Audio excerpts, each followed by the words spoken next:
I'm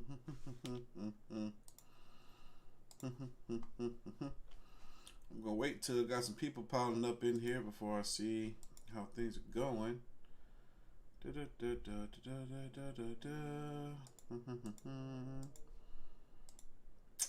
make sure I got all my P's and Q's in order before I get this thing rocking in the roller in. There we go. Okay.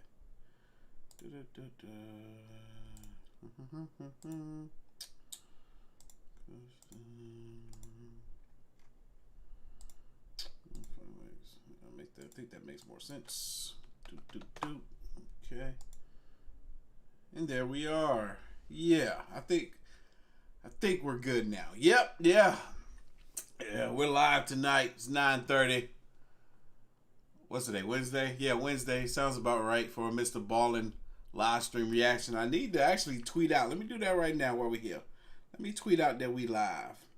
You know, get a few more people to pile up in here with your boy.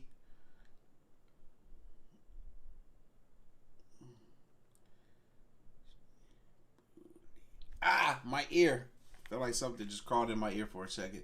But anyway, there we go. Just tweeted that out there. Maybe I should have reposted it on other social media platforms, but you know what? It's all good because we're here and we're live. Y'all, this is Mr. Ballin's video story time titled, "This Shopper Got Caught Doing Something Evil." Mature audience only. Hi, everybody. I see everybody saying hi. Hello. How y'all doing? We here. I'm back. And I keep feeling like something crawling on me. I'm tripping. No, there definitely is a fly in my house, and I would like to get it out because it gets really close to my face. I don't like it. I don't like it one bit. So it makes me feel like I got stuff crawling on me every now and then. I don't know what he's eating because he's been here for about a week now. Anyway, y'all, I'm about to get into this video. I've just been talking smack, waiting for people to pile in, but I think 165 people is enough for us to get this party started. What up, Christopher? What up, Emily? What up, Maya? Again, y'all, this shopper got caught doing something evil. Mature audience only. This is why we're doing this live stream later than usual. Let's go. In 2021, police in Salt Lake City, Utah, discovered a strange video on someone's phone. Now, this video, which at first seems kind of playful, is one of the most disturbing and distressing videos when you realize what it's about.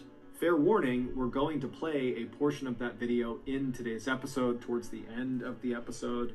And also, fair warning, the ending to this story is just totally heartbreaking and brutal. So viewer discretion is advised. But before we get into today's story, if you're a fan of the strange, dark, and mysterious delivered in story format, then you've come to the right place because that's all we do, and we upload once or twice every week. So if that's of interest to you, please move in to the room directly above the like button's apartment and immediately begin hosting tap dancing classes in your apartment. Also, please subscribe to our channel and turn on all notifications so you don't miss any of our weekly uploads. Okay, let's get into today's story.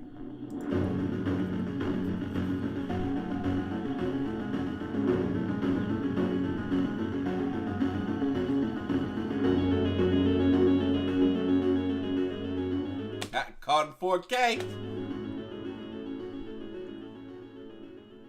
On January 28, 1976, Daniel Halseth was born in a small town in Oregon called Estacada, which is located about 30 miles southeast of Portland.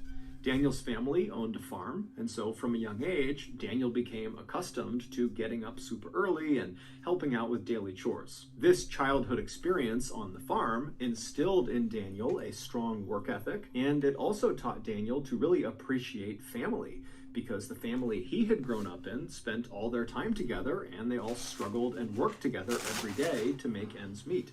In high school, Daniel really began to blossom. He had this wonderful energy and huge radiant smile that drew people to him, and he was just one of those people that was just naturally gifted at everything he did, and it seemed totally effortless. During his high school years, he picked up playing the piano as well as the drums, and his classmates affectionately nicknamed him Drummer Dan. Daniel was also amazing with anything to do with computers or technology, and Daniel was just very handsome and very athletic and fit, And so he was really the guy that everybody wanted to be. But despite having all of these things going for him, Daniel was dealt a major blow in 1994 when he was in his junior year of high school. That year, his father, who he was quite close with, died unexpectedly from a brain aneurysm. This was a crushing blow for a young man that still very much leaned on his father for guidance and support. But Daniel, like the rest of his family, found a way to just keep on going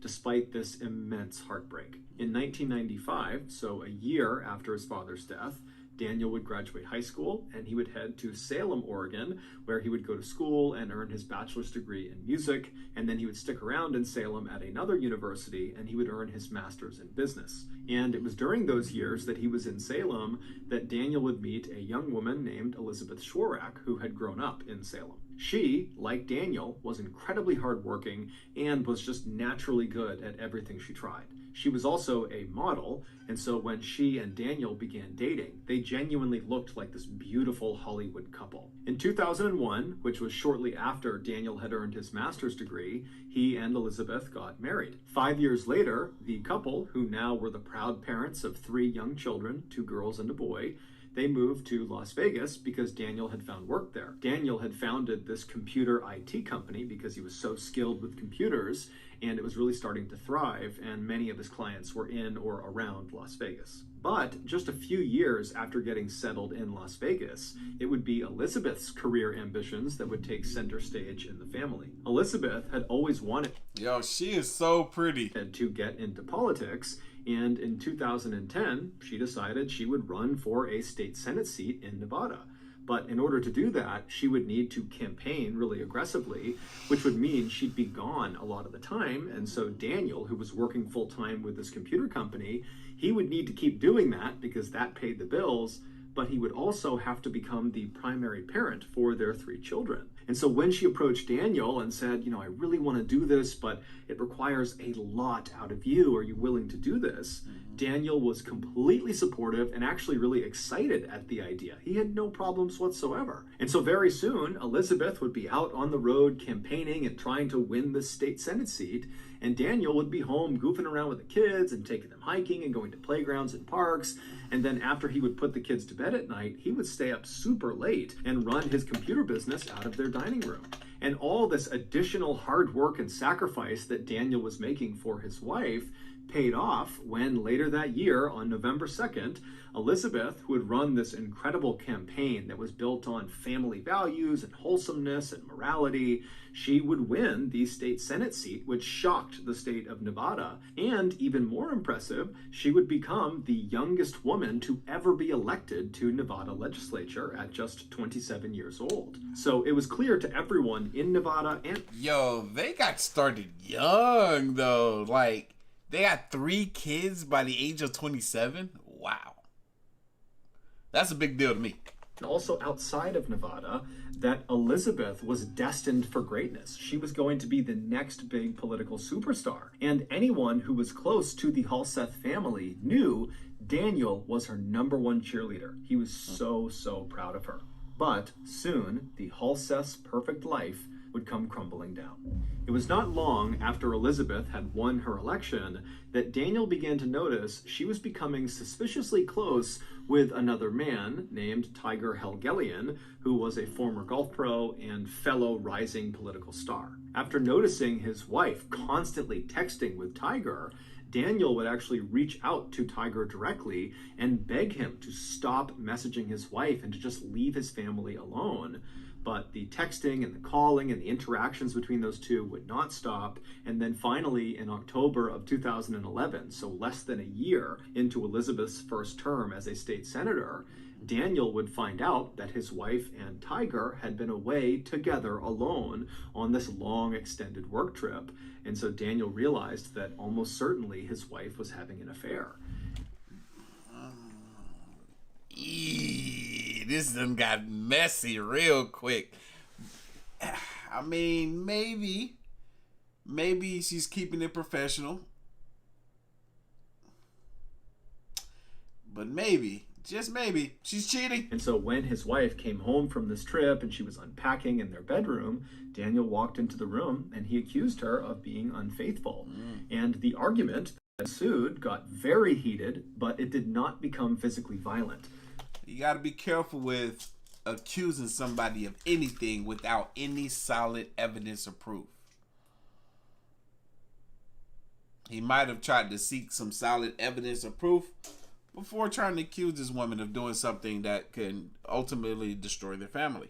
Basically, Daniel just screamed and yelled at Elizabeth, swearing at her and kind of losing his temper completely.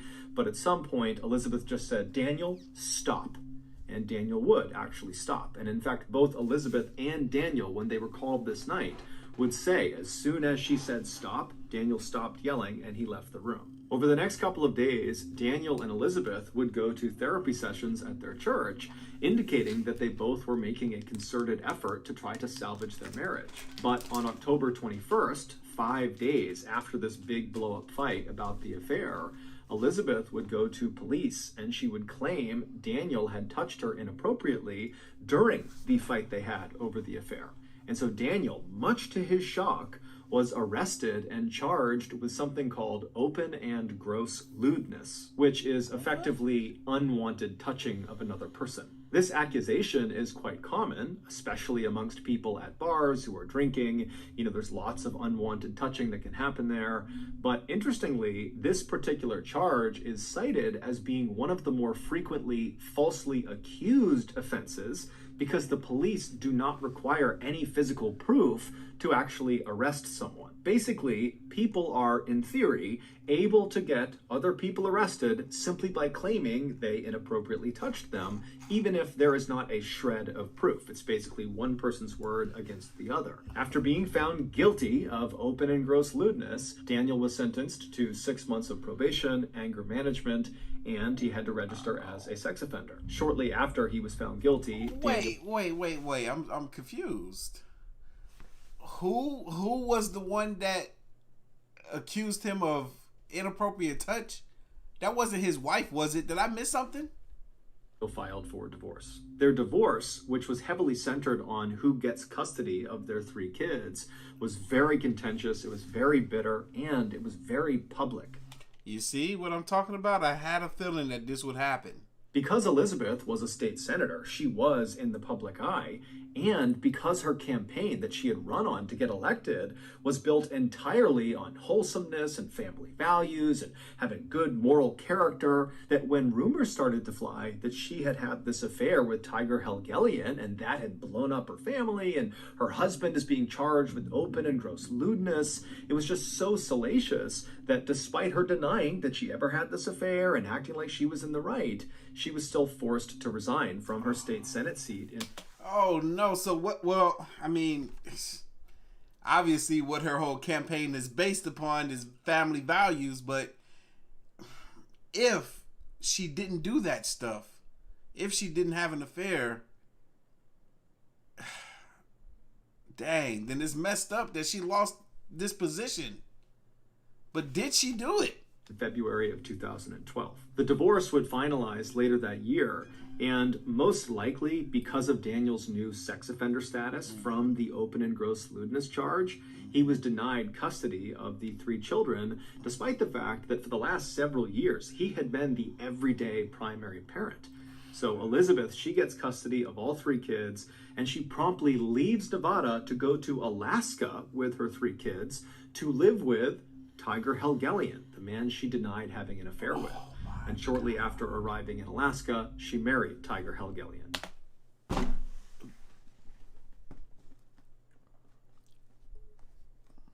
I know what some of y'all are thinking. She left the better looking husband for the lesser looking one. But, personality goes a long way. Maybe this dude had something about his personality that was just... And then, even then, like... So she is the one to blame. She had an affair. She was ready to throw her entire life away for this affair. And a lot of times the husband gets the shorter end of the deal, the shorter end of the stick, right? And in this case, her husband definitely got the shorter end of the stick. he is registered as a sex offender. On top of that, he has no custody of his kids, who he was the primary parent for 7 years of their lives. And now they're off with the mother in Alaska, and she's married to this new bub. What? That's so messed up. That is like she got a slap on the wrist. She got to walk away from her husband and be with this new man. Was there any turmoil in their relationship beforehand, or was she just doing this just for selfish wants and needs and pleasure? Oh, wow. Yes, you feel like she lied, Whitney. No, she blatantly lied. Daniel was heartbroken. It was like his life had blown up in a matter of seconds. But most devastating of all was that his kids, who he called his three little angels, were now so far away from him, he couldn't even see them if he wanted to. But just like he had done back in 1994 when his father passed away, Daniel just found a way to keep on going despite this horrible pain he was feeling. Over the next few years, Daniel would pour himself into his computer business and really make that his full-time effort, and he would make every effort to see his children any chance he got. But because his relationship with his ex-wife Elizabeth was not good, it was really difficult to see his kids. Oh my God. This type of stuff breaks my heart, man. The father, he didn't do nothing wrong. This alleged touch, grope, inappropriate, that, I think that was a lie. I don't think he did that. Now he's registered as an ex-offender, and oh, I hate this, man. I hate this. He's been through enough in his life already. Then to have to deal with something like this, man, screw her. Screw her. Gosh. It's going to be hard for him to trust another woman again, I'm sure. Eventually, Daniel would meet another woman named... Well, there we go. He done met another woman already. I swear, please tell me this lady didn't do the same thing to this poor man. This poor man. Bogdana, and they would actually get married. He got married again? He trusts way better than I trust. And when that happened, it seemed like in the eyes of Daniel's family, he was starting to kind of finally get his life back on track. Yeah. Around this time, Daniel began sharing more and more of his life on his social media channels. And every post he made, and he made lots of them nearly every day, were so overwhelmingly positive and optimistic, and it really showcased his wonderful personality that was all about lifting up your fellow person and just being a good human being. And he also posted loads of videos of him goofing around with his three kids because he adored his kids. They were the most important thing to him by far. Woman, you ungrateful son of a pig. Do you know how rare it is to come across a man that wants to be this involved in his children's life and who loved you, and you threw that away? I hope your new husband don't even like you no more.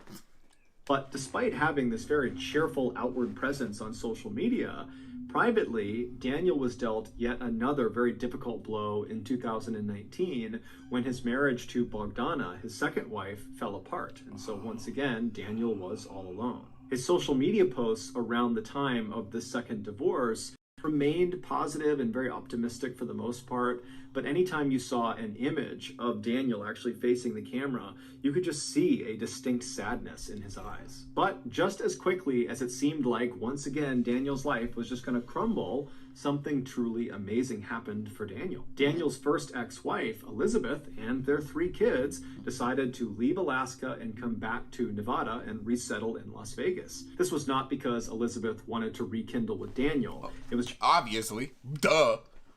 Duh. Duh. Just because she and the kids liked living in Las Vegas and wanted to come back. And as soon as they were back, Daniel suddenly got to see his kids all the time. He was so excited. That's awesome. and so happy. In fact, by late 2020, Daniel's youngest daughter, Sierra, who was 16, she had basically just moved in with Daniel, even though, legally speaking, she was not supposed to be doing that, and her mom, Elizabeth, was totally unhappy about it. But regardless, that was just how it was. She was living with Daniel. In August of that year, so around the time that Sierra had basically moved back in with Daniel, Daniel decided to take his ex-wife, Elizabeth, back to court to see if he could get custody of Sierra, because Sierra was the only minor of their 3 children. She was still 16, and at that point, Sierra was already living with him. During the recorded video sessions between Daniel, Elizabeth, and the judge, Daniel would tell the judge that life in Elizabeth's home was totally toxic and not good for his children, and certainly not good for Sierra. Daniel would explain to the judge that Sierra was really struggling with some mental health issues, and what she needed right now was professional therapy, something he had already enrolled her in since she had moved back in with him. Daniel also presented to the judge. Oh, yo, shout out to Daniel. I don't know how this is about to end, but right now he is presenting himself to be a stand-up father. Enrolled his daughter into therapy. Major for them to be close enough to have that conversation to get to that point. 2 claps, because I don't know where this is going. A letter that he said Sierra wrote that basically backed up the idea that she is better off living with her father. Elizabeth would generally respond to all of these things that Daniel was saying by saying Daniel was a liar and that he was not fit to be a parent, and that letter that he claims Sierra wrote doesn't sound like her, insinuating that, the letter was forged. Right. The judge, who at regular intervals would get very frustrated with both Daniel and Elizabeth, finally would just say, look, you got all sorts of issues between the 2 of you, and it's creating a horrible environment for your kids. And if you don't find a way to come to some sort of compromise, the people that are going to suffer are your kids, specifically Sierra. Finally, in early 2021, when Daniel and Elizabeth still had not come to terms, the judge just ordered that Daniel return Sierra to her mother's residence because, legally speaking, I knew that would be the case. Sierra was supposed to be in her mother's care. And so begrudgingly, Daniel would take Sierra and he would bring her back to her mother's house and he would say, okay, go see your mother, and then he would drive off. But later that night, Sierra would sneak out of her mother's house and just run back to be with her dad. Needless to say, Daniel was not unhappy about that turn of events. The custody battle over Sierra continued to rage for the next several months.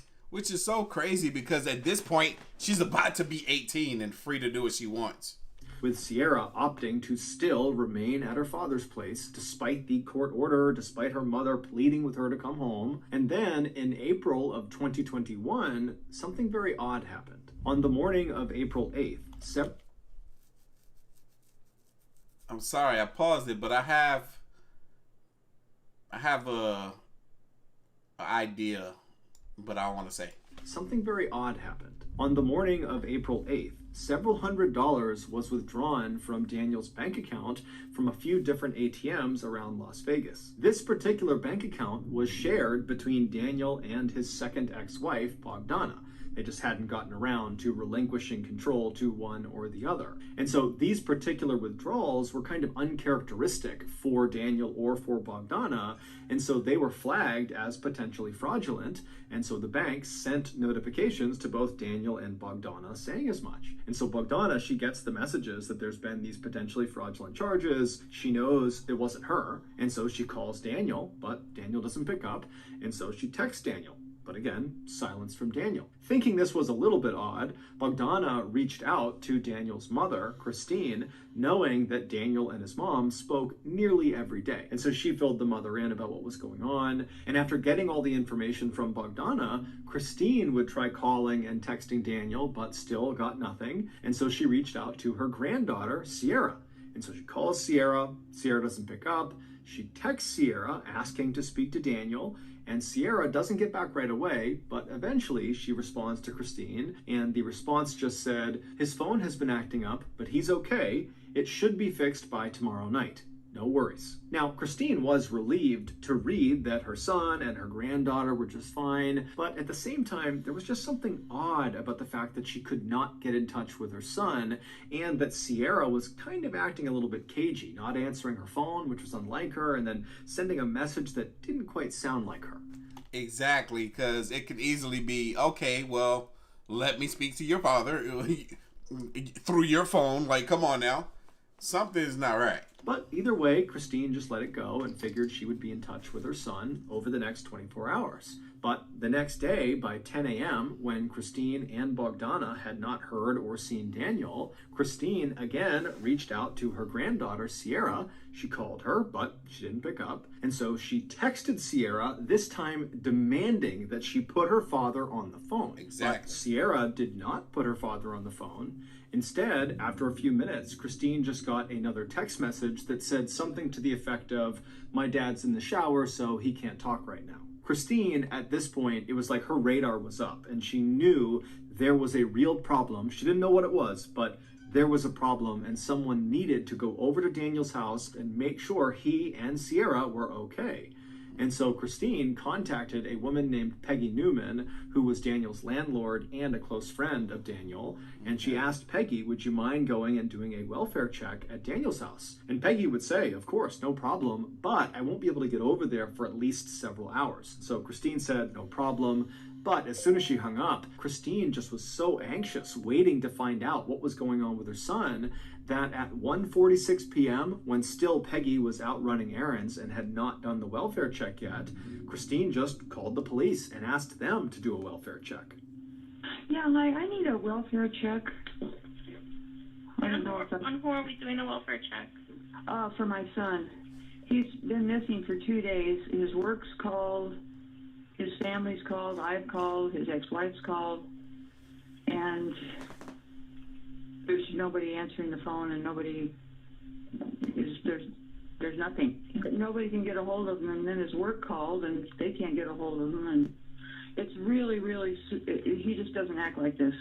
But as it would happen, just a few minutes after Christine placed that 911 call, Peggy Newman and a friend of hers actually arrived at Daniel's residence ahead of the police. And so when they got there, they hopped out of their car, they walked up to the front door, and as they're knocking on the front door, they look over into the driveway and they see Daniel's car, which was a blue Nissan Altima, is not there. And so they're knocking, they're seeing the car is not there, it's totally silent in the house. And so Peggy, she reaches down and she tries the doorknob and she finds it's unlocked. So she twists the knob, she opens the door, and she and her friend step inside. Just minutes later, Peggy and her friend would come running out of the house, and Peggy would call 911 because the police weren't there yet, and she would frantically try to describe to the dispatcher what she had just seen. 24 hours early. Dude, what is going on here, man? This happened in 2021. I be thinking that most people up to this point, since after 2010, have a sensible enough mind to not do anything insane or crazy. Like, something insane or crazy happening would screw them up, mess them up mentally, just to witness it.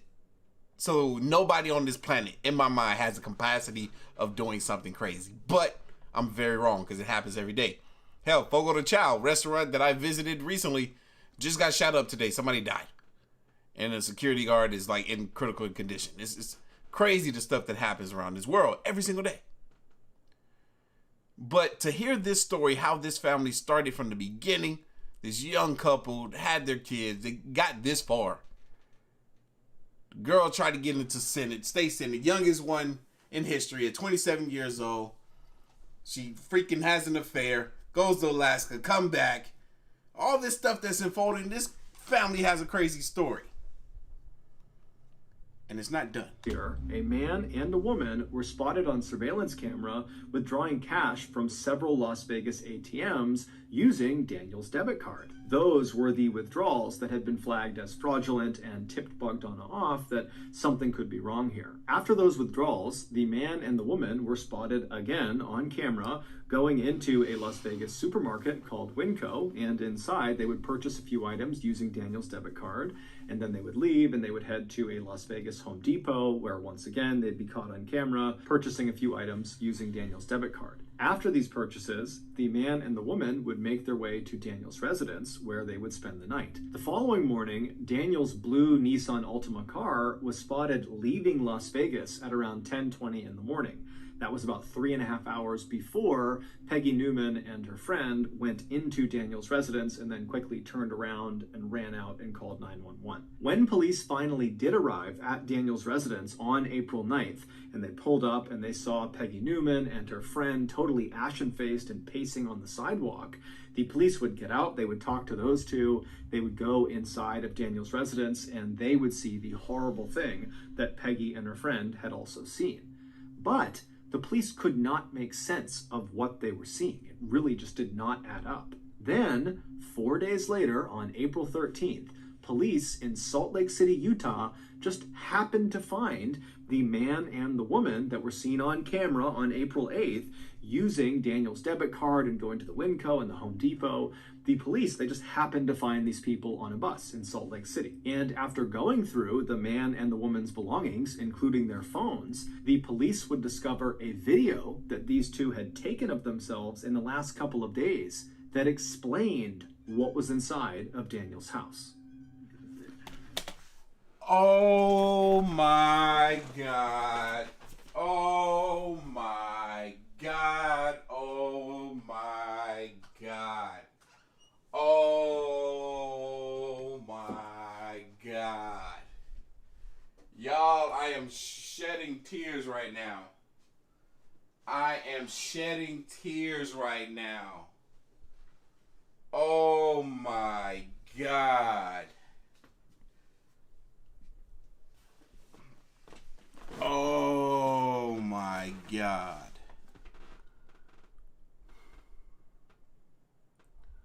This is the backstory behind this clip right here. I've seen this clip. I remember when this boy and this girl posted this on social media bragging about taking her parents' lives. I remember this. I didn't know all this crazy backstory that led up to the explanation of this clip. Just like how the feds, just how the police found this dang on video footage on the phone. It explains it. So the man and the woman was his daughter and her boyfriend.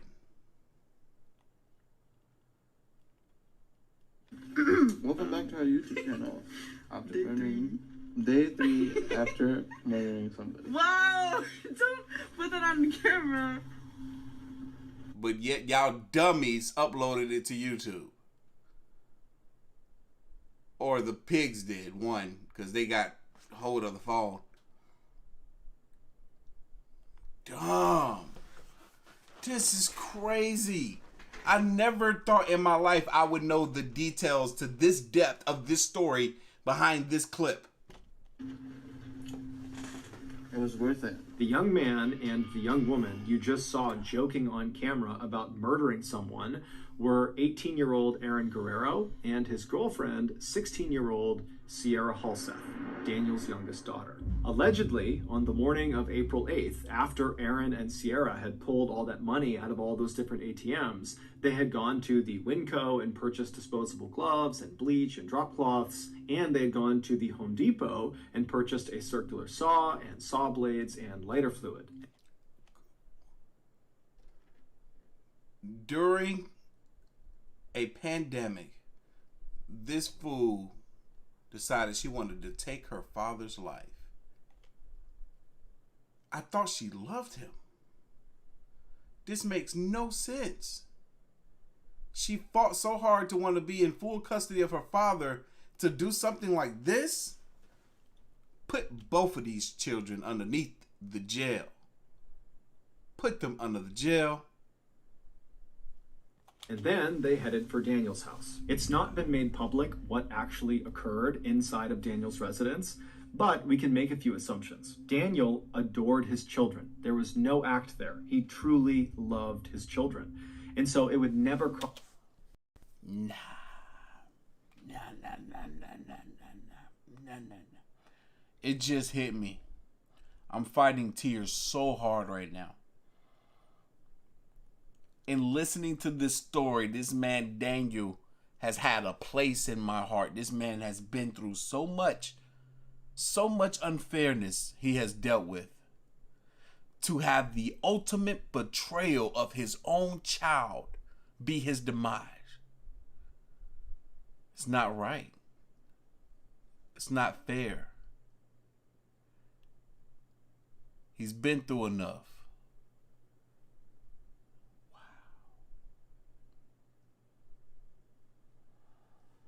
This is heartbreaking right here. Cross his mind that one of his children or one of their significant others would ever want to hurt him. And so when Sierra and Aaron went inside of Daniel's house, it would have been extremely easy to sneak up on Daniel or just kind of catch him off guard because he's not looking to put up a fight. He thinks he's around people that love him and respect him because he loves and respects them. But however the young couple did it, they would inflict up to 70 stab wounds in Daniel's body, most of which were in the back of his head. And then at some point during this vicious attack, they stuffed Daniel into a sleeping bag, and right in the middle of the living room of his house, they doused him in lighter fluid and lit him on fire. It's unclear what exactly killed Daniel or for how long he was actually conscious and aware of what was happening before he died, but it's very possible that Daniel had at least a small moment in time where he recognized his beloved little angel, Sierra,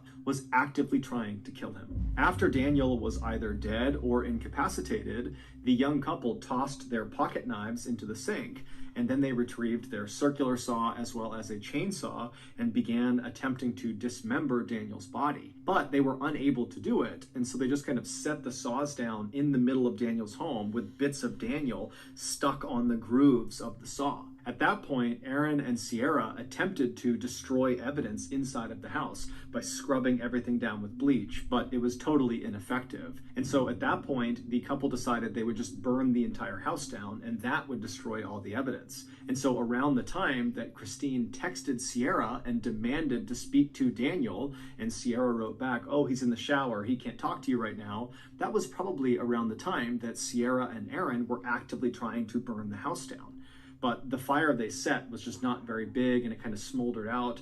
And so they would just kind of leave all of the evidence all over Daniel's house, and they would leave Daniel's destroyed and burned body kind of propped up against the door leading into the garage. And they would just leave the house, hop in Daniel's blue Nissan Altima, and at around 10:20 in the morning, they would leave Las Vegas. The only reason police were able to apprehend Aaron and Sierra in Salt Lake City a few days later was because the couple had made their way to Salt Lake City and hopped on a bus, and Aaron had not paid the fare. He had just snuck onto the bus. And so at some point, the transit authority had come through the bus, and they were asking people to show their tickets, and Aaron didn't have one.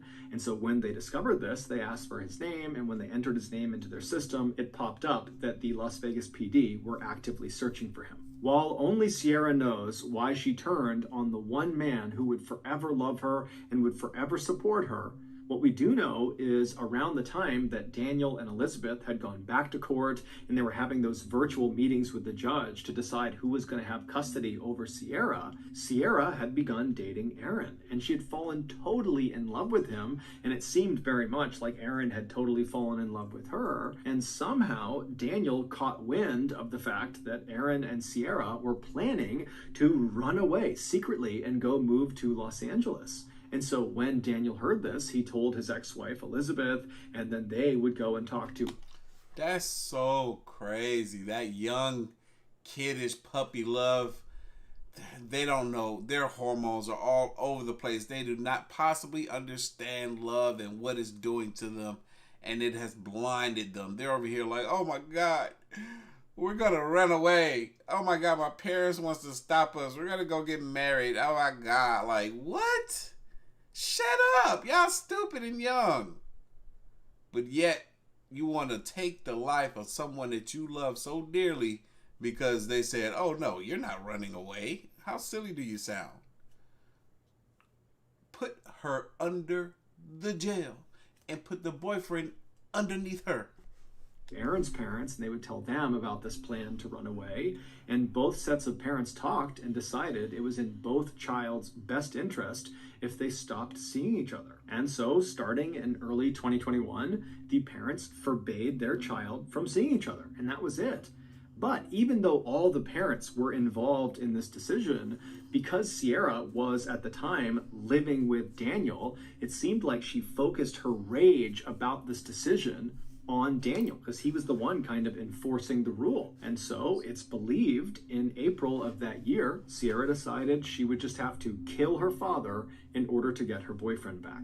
In Daniel's obituary, his family very conspicuously left Sierra out, saying that Daniel was survived by 2 loving children. Wow.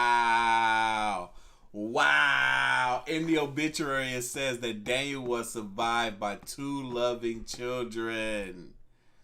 Oh, Dana and Jordan. Ooh. To say somebody survived, for those that don't know, to say somebody survived in an obituary means to say that they will live on through their offspring, through their seed, through their children, that their name will continue on.